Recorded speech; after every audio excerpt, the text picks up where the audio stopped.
Good morning students. Jyoti public senior secondary school online classes में आप सभी लोगों का बहुत बहुत स्वागत है। क्लास 9th और 10th का जो हमारा टॉपिक चल रहा था ग्रामर का, एक्टिव पैसिव का, उसी को आज हम लोग आगे बढ़ाते हैं। आप लोगों को पिछले वीडियो के भीतर बताया गया था कि एक्टिव पैसिव के अंदर जो आपका ये रूल है, पैसिव बनाने का रूल है, आप लोगों को हर जगह ये रूल मदद करेगा। जो सिंपल सेंटेंस होंगे, नेगेटिव सेंटेंस होंगे, उन वाक्यों को बनाने के लिए बड़ा ही फायदेमंद ये रूल है। इस रूल को आप आधार बना करके किसी भी प्रकार का अंग्रेजी का जो वाक्य है पैसिव वॉइस का, उसको आप बना पाएंगे। तो कैसे करते हैं, किस प्रकार से इंग्लिश वाक्यों को चेंज करते हैं पैसिव वॉइस में, ये चीज़ हमें यहाँ समझनी है। पिछले वीडियो में भी आप लोगों को कुछ उदाहरण बताए गए थे, आज हम वापस रिपीट करते हैं। आप वापस आपको कुछ उदाहरण और बताते हैं। इसके लिए आपको सिर्फ 3 बातें याद रखनी है।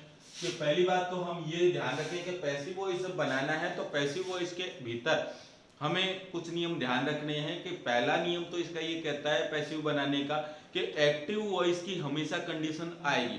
पैसिव में इसे बनाना है, एक्टिव वॉइस में सब्जेक्ट आपको आगे मिलेगा, ऑब्जेक्ट सबसे लास्ट में मिलेगा। लेकिन जब पैसिव वॉइस का बनाना है तो आपको जो ऑब्जेक्ट है वह आगे लेके आना है और सब्जेक्ट को सबसे लास्ट में लेकर के जाना है। पैसिव बनाने की दूसरा नियम कहता है कि पैसिव वॉइस के भीतर जो फॉर्म काम में आएगी वो हमेशा उनकी थर्ड फॉर्म काम में होगी, और साथ में ही जो सब्जेक्ट दिया हुआ होगा उससे पहले आपको बाई का प्रयोग करना है। तो ये बातें आप लोगों को अच्छे से ध्यान रखनी है, और जो आपको रूल दे रखा है सामने वो आप लोगों को फॉलो करना है। अब इस सूत्र के भीतर 4 शब्द आपको ब्रैकेट में अलग से बताए गए हैं। इन 4 शब्दों का प्रयोग हर जगह नहीं होगा, हर वाक्य में नहीं होगा। यहाँ इन चारों वाक्यों की जो स्थिति है वो मैं आपको बता देता हूं। कि यदि मान लीजिए बी का पैसिव वॉइस बनाते समय बी शब्द का प्रयोग कब करेंगे, तो इस बी शब्द का प्रयोग करेंगे जब कोई मॉडल से स्टार्ट वाक्य आएगा। यानी कि कोई ऐसा वाक्य जिसमें मॉडल आया तो आप लोगों को बी शब्द का प्रयोग करना है वो बनाते समय। जब पैसिव बनाएंगे तो बीन का प्रयोग करना है यदि वाक्य में हैज, हैव, हैड, यदि अपने पास में हेल्पिंग वर्ब आएगी, और ये सभी हेल्पिंग वर्ब आप सभी जानते हैं परफेक्ट टेंस के भीतर काम में आती है। उसके बाद बात करते हैं बीइंग की। अब बीइंग जो शब्द है इसका प्रयोग हमको तब करना है जब वाक्य में आईएनजी फॉर्म आप लोगों को नजर आएगी तो आपको बीइंग शब्द का प्रयोग करना है। और यदि मान लीजिए नोट है, नोट का एक विशेष बात याद रखनी है कि यदि वाक्य में पहले से नोट आया है, वाक्य पहले से यदि नेगेटिव है तो ही वाक्य के भीतर नोट लगेगा, अन्यथा हम अपनी तरफ से नोट का प्रयोग नहीं करेंगे। अब देखिए दूसरी बात, जितने भी सब्जेक्टिव रूप होते हैं पर्सन्स के, उन सभी के ऑब्जेक्टिव रूप काम करेंगे पैसिव वॉइस बनाते समय। और जितने भी ऑब्जेक्टिव रूप हैं, ऑब्जेक्टिव को सब्जेक्टिव रूप बनाते हुए सब्जेक्टिव शब्द हमको काम में लेने। हाँ, एक बात ध्यान रखना है कि यदि किसी व्यक्ति का नाम आ जाए तो नाम में आपको परिवर्तन करने की जरूरत नहीं है। जो आपका नाम है, नाम बिल्कुल नाम के जैसा ही रहेगा।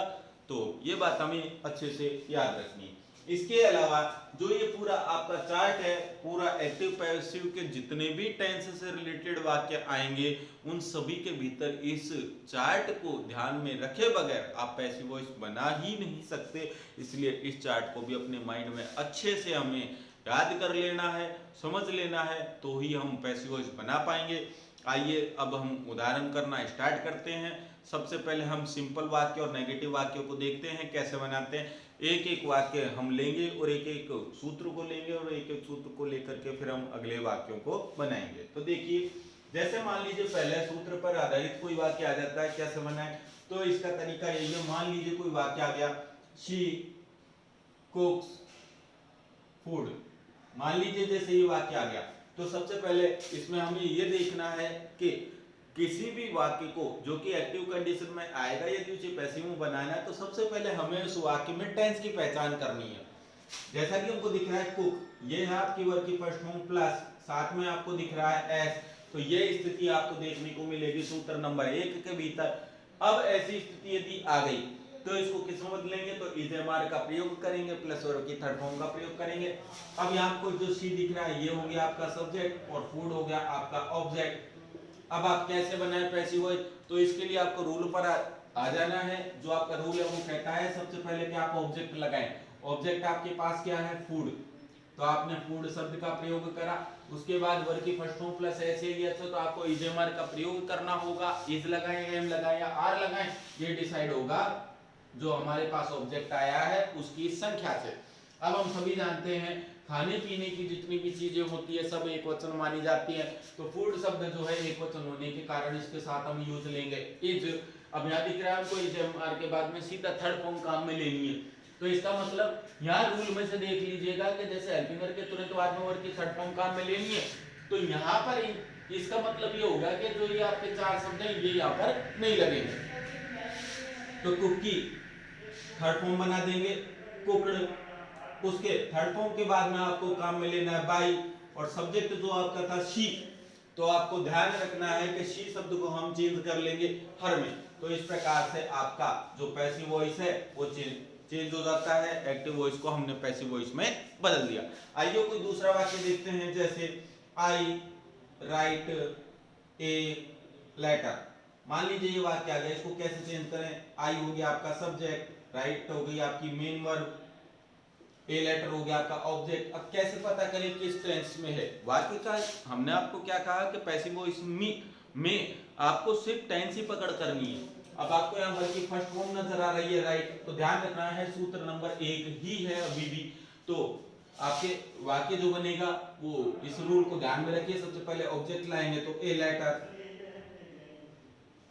पहला सूत्र होने के कारण इजेमआर का प्रयोग करना है, इज लगाए एम लगाए आर लगाए, ये डिसाइड करेगा ऑब्जेक्ट की संख्या पर। तो ए दे रखा है, ए के साथ में आप लगाओगे इज, उसके बाद इज लगाने के तुरंत बाद आपको नजर आ रहा है वर्ग की थर्ड फॉर्म लगानी है, तो मतलब राइट शब्द जो है उसकी थर्ड फॉर्म होगी रिटर्न। उसके थर्ड फॉर्म के बाद आपको यूज लेना है बाई, सब्जेक्ट है आपके पास आई, हमको ध्यान रखना है आई का क्या शब्द बन जाएगा, मी। तो इस तरीके से आपको पैसिव वॉइस बनाना है। सेकंड नंबर का जो एग्जांपल है सेकंड रूल के हिसाब से, जैसे डू या डज नॉट के साथ, मान लीजिए वाक्य आ गया I do not read a story.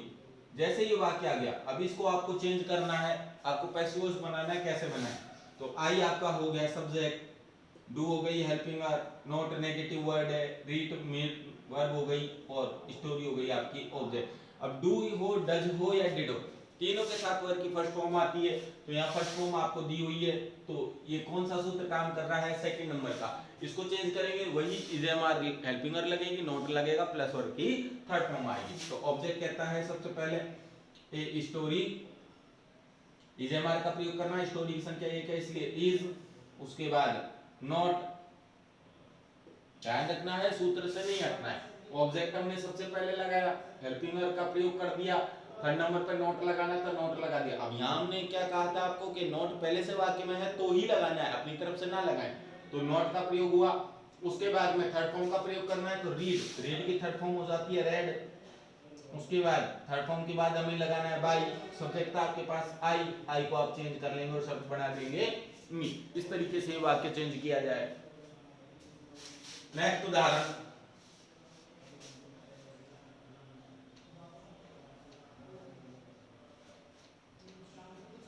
Next उदाहरण जो है वो देखें। अब जैसे हम थर्ड नंबर के रूल को आधार बना के वाक्य बनाएंगे, जैसे he is singing a song. यहाँ पर आपको ही जो है ये हो गया आपका सब्जेक्ट, इज हो गई आपकी हेल्पिंग वर्ब, सिंग हो गई मेन वर्ब, और ये हो गया आपका ऑब्जेक्ट। अब कैसे बनाए, सबसे पहले नियम कहता है कि ऑब्जेक्ट का प्रयोग करें। ऑब्जेक्ट क्या है, ए सॉन्ग। अब सूत्र हमने देख लिया, इजेमआर आईएनजी फॉर्म का कंडीशन आ रही है तो इसको चेंज करेंगे, इजेमआर का इजेमआर आएगा, वर्ब की जो आईएनजी फॉर्म थी उसके होने के कारण बीइंग का प्रयोग करेंगे प्लस वर्ब की थर्ड फॉर्म। तो ऑब्जेक्ट हमने लगा दिया, हेल्पिंग वर्ब आएगी इजेमआर में से ही, तो ए सॉन्ग है इसलिए इज। उसके बाद बीइंग शब्द का प्रयोग होगा तो हम लगा देंगे बीइंग, वर्ब की थर्ड फॉर्म लगानी है तो सिंग शब्द की थर्ड फॉर्म हो जाएगी संग। उसके बाद बाई का प्रयोग करेंगे और सब्जेक्ट था आपके पास ही, तो ही को हम चेंज करके बना देंगे हिम। तो इस प्रकार से आपका ये वाक्य तैयार हो जाता है। अब फोर्थ नंबर का रूल है हैव प्लस थर्ड की कंडीशन होगी, तो जैसे यू हैव सीन मी। मान लीजिए ये वाक्य आ गया, कैसे चेंज करें तो देखें। सबसे पहले यू हो गया आपका सब्जेक्ट, हैव हो गई हेल्पिंग वर्ब, सीन हो गई मेन वर्ब और मी हो गया ऑब्जेक्ट। कैसे चेंज करें? सबसे पहले आप ऑब्जेक्ट को लाएं तो मी का क्या बन जाएगा? आई। हैव प्लस थर्ड फॉर्म है, ये फोर्थ नंबर का रूल आपका काम कर रहा है, तो इसको हैव बीन वर्ड की थर्ड फॉर्म में चेंज करेंगे। आई के साथ में आ जाएगा हैव, उसके बाद लगा देंगे हम बीन, प्लस वर्ड की थर्ड फॉर्म लगानी है तो सीन आ जाएगा, प्लस अब हमको बाई शब्द का यूज लेना है तो बाई, और सब्जेक्ट है आपका यू तो यू का यू ही रहेगा। इस प्रकार से हमने इसका पैसिव वॉइस बनाया। अब नेक्स्ट रूल की बात करते हैं।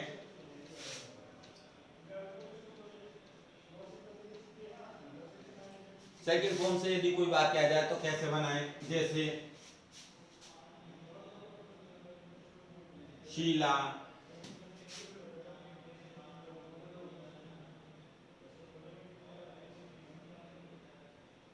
wrote a letter। जैसे मान लीजिए वाक्य आ गया, इसको चेंज करना है, कैसे बनाएं? सब्जेक्ट हो गया आपका शीला, उसके बाद रोट हो गई वर्ब की सेकंड फॉर्म, और लेटर हो गया आपका ऑब्जेक्ट। कैसे बनाएं? सबसे पहले ऑब्जेक्ट को लेकर के आए। ऑब्जेक्ट है आपके पास में ए लेटर, स्थिति देख ले, रोट आपकी है वर्ब की सेकंड फॉर्म, तो इसलिए was verb plus third form का प्रयोग करना होगा। लेटर की संख्या एक है इसलिए हम लगाएंगे वाज, रोट की थर्ड फॉर्म लगानी है तो रिटर्न, उसके बाद बाई, सब्जेक्ट है आपके पास शीला तो शीला का शीला। इस तरीके से आप इस वाक्य को बना सकते हैं। नेक्स्ट उदाहरण लेते हैं हम डिड नॉट प्लस वर्ब की फर्स्ट फॉर्म का। जैसे Radha did not eat food. मान लीजिए जैसे ये वाक्य आ गया, कैसे इसे चेंज करें? तो हम देखते हैं, सब्जेक्ट हो गया आपका राधा, डिड आपकी हेल्पिंग वर्ब, नॉट आपका एडिशनल वर्ड, ईट दे रखा है मेन वर्ब, और फूड हो गया ऑब्जेक्ट। कैसे चेंज करें? सबसे पहले फूड लेके आए, फूड।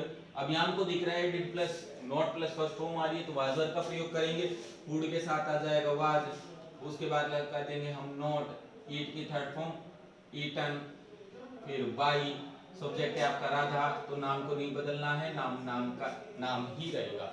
इस प्रकार से इस वाक्य को बनाना है। नेक्स्ट उदाहरण देखते हैं वाज और वर्ब की आईएनजी फॉर्म के साथ। He was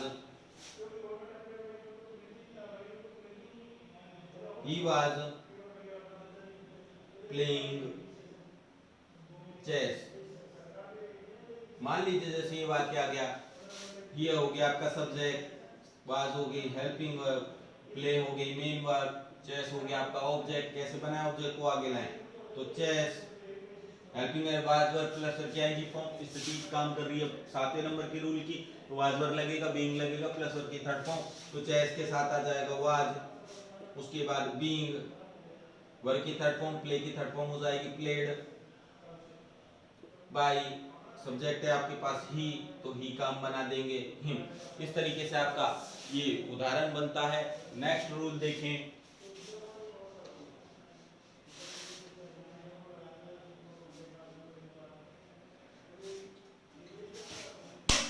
head plus verb की थर्ड फॉर्म के साथ। जैसे my father had taught me. मान लीजिए जैसे वाक्य अगर कैसे बनाए? माय फादर इसके अंदर पूरा सब्जेक्ट माना जाएगा, हेड हो गई हेल्पिंग वर्ब, टॉट हो गई मेन वर्ब, और मी हो गया ऑब्जेक्ट। रूल कहता है ऑब्जेक्ट लगाओ तो मी का बन जाएगा हमारे पास आई। हेड दी हुई है वर्ब की थर्ड फॉर्म में तो स्थिति काम कर रही है 8वें नंबर के रूल की, तो आई हेड, हेड के बाद हम जोड़ेंगे बीन, वर्ब की थर्ड फॉर्म जोड़नी है तो टॉट, उसके बाद बाई, सब्जेक्ट है आपके पास माय फादर तो माय फादर का माय फादर, तो I had been taught by my father. इस प्रकार से हमको वाक्य बनाना है। अब सभी स्टूडेंट्स एक बात अच्छे से याद रखें, क्या कि यहाँ पर मान लीजिए कोई वर्ड का प्रयोग यदि करना है तो जैसे नॉट दिख रहा है, बी है, बीन है, बीइंग है, यदि इनका प्रयोग करना है। इसके अलावा यदि वाक्य नेगेटिव और नॉट यदि लगाना पड़ जाए, अब यहाँ पर यह जानते हैं नॉट और इन तीनों में से भी कोई एक वर्ड यदि लगाना पड़ जाए तो हमको ये ध्यान रखना है कि नॉट शब्द जो है वह पहले आएगा और जो दूसरा वर्ड है वो बाद में आएगा। हम क्या कहना चाह रहे हैं, हम ये कहना चाह रहे हैं कि मान लीजिए एग्जांपल कुछ इस तरीके का आ जाए कि my father had not taught me, इस प्रकार से आ जाए, तो ये नोट कहाँ लगेगा? अब इसमें हम देख रहे हैं बीन भी लग रहा है और नोट भी लगाना है, तो कहाँ लगाएंगे? तो नोट जो होगा वो आपका थर्ड नंबर पे लगेगा, तो आई हैड और यहाँ पर लगाया जाएगा नोट, तो इसका मतलब है जो बीन है वो आपका आगे चला जाएगा। तो ये बात हमें ध्यान रखनी। नेक्स्ट देखें, आई शैल रीड ए बुक। मान लीजिए जैसे ही वाक्य आ गया, सब्जेक्ट हेल्पिंग वर्ब या मॉडल मान लीजिए, दोनों एक ही बात है। उसके बाद मेन वर्ब, बुक हो गया ऑब्जेक्ट। कैसे बनाए? ऑब्जेक्ट को लिखे हैं पहले, तो ए बुक। अब यहाँ हम जानते हैं आईवी के साथ सेल लगता है, बाकी सबके साथ विल लगता है, तो ए बुक के साथ आ जाएगा विल। उसके बाद मॉडल होने के कारण बी, वर्ब की फर्स्ट फॉर्म है तो इसकी थर्ड बना देंगे रेड, बाई, और आई जो दे रखा है इसका बन जाएगा मी। इस प्रकार से इस वाक्य का पैसिव वॉइस हमने बनाया। लास्ट उदाहरण है जो कि टेंस के हिसाब से है, तो देखते हैं। You will have called her. जैसे ही वाक्य आ गया कि you will have called her, कैसे बनाए? यू हो गया आपका सब्जेक्ट, विल हो गई आपकी हेल्पिंग वर्ब, उसके बाद कॉल्ड हो गया आपका मेन वर्ब, हर हो गया ऑब्जेक्ट। रूल कहता है ऑब्जेक्ट के पहले लेके आए, तो हर शब्द दिया हुआ है, हर का शब्द बन जाएगा शी। विल शैल का प्रयोग करना है, शी के साथ में काम में आएगा विल। उसके बाद हैव, फिर लगेगा बीन, उसके बाद वर्ब की थर्ड फॉर्म बाय, सब्जेक्ट है आपके पास यू, तो यू का यू। इस प्रकार से आपको प्रयोग करना है। और ये जितने भी टेंस के ऊपर आधारित नियम थे वो सभी तैयार हो चुके हैं। अब सबसे लास्ट में बात करते हैं मॉडल की। जैसे कोई वाक्य आ गया, I can solve this question. जैसे कि ये वाक्य आ गया, इसको कैसे बदले? तो सबसे पहले आई हो गया आपका सब्जेक्ट, कैन हो गया आपका मॉडल, सॉल्व हो गया आपका मेन वर्ब, दिस क्वेश्चन हो गया आपका ऑब्जेक्ट। कैसे बदलें? सबसे पहले ऑब्जेक्ट को लेकर के आए, तो दिस क्वेश्चन मॉडल है, मॉडल को चेंज नहीं करना है। कैन बी, सॉल्व शब्द की third form, solved by, I को चेंज कर देंगे मी में। इस प्रकार से this question can be solved by me. तो यहाँ हमने देखा कि इस सूत्र को यदि आप ध्यान में रखेंगे, इस सूत्र को यदि आप अच्छे से पढ़ेंगे, तो आपको कोई भी जो पैसिव वॉइस है उसे बनाने में कोई दिक्कत नहीं आएगी। ये तो सभी थे जो सिंपल तरीके से वाक्य आए थे। सिंपल वाक्य जो होंगे उनको आप इस तरीके से बना सकते हो, जो नेगेटिव वाक्य होंगे उनको आप इस तरीके से बना सकते हो। इसके अलावा आज एक्टिव पैसिव में एक अन्य प्रकार जो है वाक्यों का, वो मैं आपको बताने जा रहा हूं, तो अच्छे से देखें।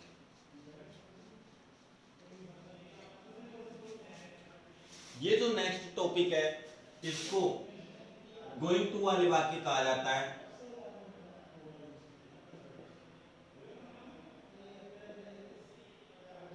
इनको गोइंग टू वाले वाक्य कहा जाता है। क्यों कहा जाता है? एग्जाम्पल के आधार पर समझिए। जैसे he is going to play cricket. मान लीजिए जैसे एग्जाम्पल आ गया, इस एग्जाम्पल को हमें बनाना है, पैसिव वॉइस में चेंज करना है। कैसे करें? पहली बात तो पता कैसे लगेगा गोइंग टू वाला वाक्य है।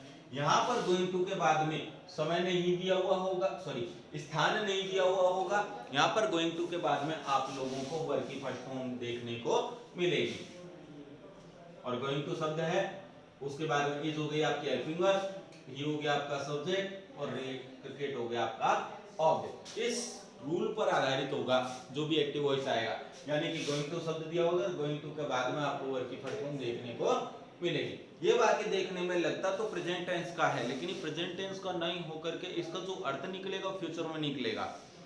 यानी कि इसका अर्थ हो गया कि वह क्रिकेट खेलने जा रहा है, तो इसका मतलब ये हो गया कि क्रिकेट खेलने जा रहा है, इसका मतलब अभी नहीं खेल रहा, वो आने वाले समय में खेलेगा, तो इसका जो अर्थ निकलेगा वो फ्यूचर टेंस के भीतर आएगा। अब हम देखते हैं कैसे बनाना है। तो इसका जो पैसिव बनेगा उसका हम रूल बताते हैं आपको कैसे बनेगा। तो देखें पैसिव का जो रूल है इसका वो क्या है। इसका रूल है सबसे पहले ऑब्जेक्ट हेल्पिंग वर्ब प्लस, यहाँ रूल चेंज हो जाएगा। जो हमने पहला रूल बताया था उसके अलावा दूसरा रूल है object plus helping verb plus going to plus be plus verb की थर्ड फॉर्म, उसके बाद बाई प्लस सब्जेक्ट। इस रूल पर ये पूरा पैसिव वॉइस चेंज किया जाएगा। तो इस रूल को भी आपको ध्यान रखना है। ये रूल नंबर 2 है जो कि गोइंग टू वाले वाक्य के ऊपर कार्य करेगा या गोइंग टू वाले वाक्यों को बनाने में आप लोगों की मदद करेगा। तो देखें ऑब्जेक्ट लगाना है सबसे पहले। तो जैसे क्रिकेट हेल्पिंग वर्ब दे रखा है इज, तो यहाँ ये याद रखनी है कि 5 ही हेल्पिंग वर्ब काम में आएंगे। Is am are was verb has have sorry is am are और वाज और वर, ये 5 ही हेल्पिंग वर्ब काम में आएगी। बाकी कोई भी दूसरी हेल्पिंग वर्ब जो है वो काम में नहीं आएगी। अब यहाँ पे जैसे दिख रहा है कि क्रिकेट, तो क्रिकेट उसके बाद में इज एम आर है तो इज एम आर आएगी, मतलब प्रेजेंट टेंस है तो प्रेजेंट का आएगा, और पास्ट है तो पास्ट की हेल्पिंग वर्ब आएगी। क्रिकेट एक वचन है, उसके बाद में हम लगाएंगे इज। फिर देखिए ऑब्जेक्ट हमने लगा दिया, हेल्पिंग वर्ब का प्रयोग कर दिया, गोइंग टू का प्रयोग करना है तो आप लगा दीजिए गोइंग टू। उसके बाद हमको शब्द जोड़ना है बी, तो हमने लगा दिया बी। उसके बाद वर्ब की थर्ड फॉर्म। अब ध्यान रखना है थर्ड फॉर्म जो बनेगी वो गो की नहीं बनाएंगे, वो थर्ड फॉर्म जो बनेगी तो वो फर्स्ट फॉर्म जो हमारे पास दी हुई है उसकी बनेगी। तो प्ले शब्द है तो प्ले की हम थर्ड फॉर्म बनाएंगे और याद आएगी प्लेड। उसके बाद बाई सब, उसके बाद हमने लगा दिया बाई और सब्जेक्ट था हमारे पास ही, तो ही का हमने बना दिया ही। इस प्रकार से ये वाक्य पैसिव वॉइस में चेंज किया जाएगा। नेक्स्ट कोई वाक्य देखते हैं, जैसे Ram was asking sorry Ram was going to ask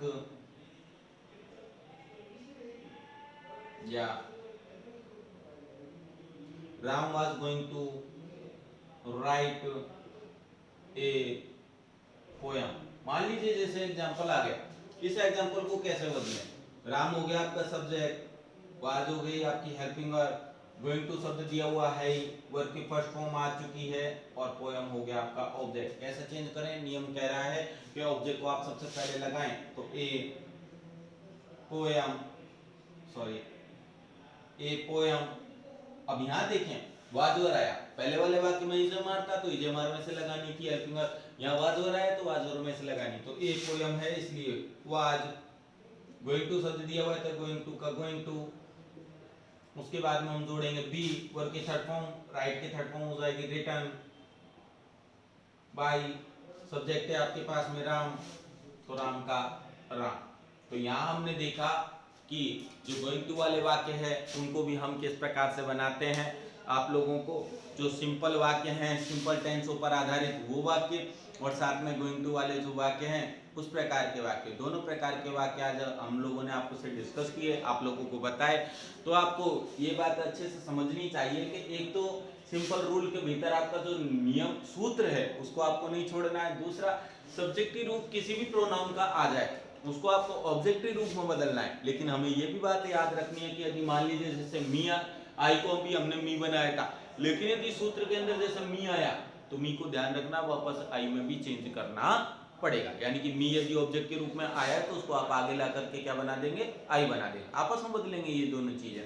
उसके अलावा तीसरी चीज कि जो आपका ये टेंस का चार्ट है, यदि इसको आप अच्छे से दिमाग के अंदर याद कर लेते हैं तो आपको कोई भी एक्टिव से पैसिव बनाने में दिक्कत नहीं आएगी। तो वीडियो के भीतर आप लोगों का आज गोइंग टू वाले वाक्य समझाए, आपको सिंपल वाक्य कैसे बनाते हैं, पैसिव वॉइस में कैसे चेंज करते हैं वो चीज़ समझाई, जो एक्टिव पैसिव के मेन रूल होते हैं वो भी बताए कि भाई सब्जेक्ट को ऑब्जेक्ट में बदलते हैं, ऑब्जेक्ट को सब्जेक्ट में बदलते हैं, वर्ब की थर्ड फॉर्म लगाते हैं, और लास्ट में जो सब्जेक्ट आता है उससे पहले हम बाई का प्रयोग करते हैं। तो ये कुछ विशेष बातें थी आप लोगों के लिए याद रखने लायक। वीडियो को 2 से 3 बार आप कम से कम, जब ग्रामर के वीडियो चल रहे हैं तो कम से कम 2 या 3 बार में आप वीडियो को अच्छे से पढ़ें, समझें और ग्रामर की प्रैक्टिस घर पर करें, ताकि बेहतर तरीके से आप लोग किसी भी भाषा की ग्रामर को अच्छे से समझ पाएं। तो वीडियो यदि पसंद आए तो ज़्यादा से ज़्यादा लाइक, सब्सक्राइब, शेयर कीजिए, और जो ये एक्टिव पैसिव का टॉपिक है उसमें कल अन्य 2 प्रकार के वाक्यों के साथ आपके सामने उपस्थित होंगे। आप लोगों को और बताए जाएंगे कि एक्टिव पैसिव में किस प्रकार के अन्य वाक्य भी आ सकते हैं। तो इस वीडियो को अच्छे से पढ़िएगा, कम से कम 1-2 बार वीडियो को जरूर देखा करो। पॉज कर करके आप देख सकते हो, समझने का प्रयास करो। हर घर बैठे आप लोगों के लिए बहुत ही बढ़िया ये वीडियो के माध्यम से आप लोगों को समझाई जा रही है ग्रामर, तो आप बार बार प्रैक्टिस करें इसकी। थैंक यू, धन्यवाद।